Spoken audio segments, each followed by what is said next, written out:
আমার হুসাইন শহীদ হয়ে গেছে কারবালার ময়দানে যাইতেছি। আমার হুসাইন ডাকতেছে নানাজি কইয়া, আমি রওজায় থাকতে পারি নাই রে।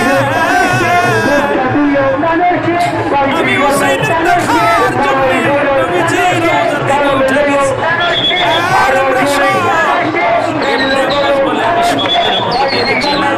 আমার রাসূল ডাকতে বলে মক্কা মদিনার মানুষেরা রে আর ঘুমাস না, আর দূরে ঘরের মধ্যে থাকিস না। আমি নবী রওজায় ঘুমাইতে পারি না, কান্না সহ্য করতে পারি না।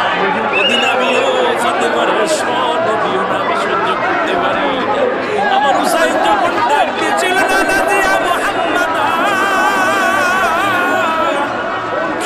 মানুষ যারা যেদিন ডাক দিয়েছিল সেখানে আমি নবী রওজা থেকে পাগলের মতো উঠে কারবালা পর্যন্ত চলে গিয়েছিলাম।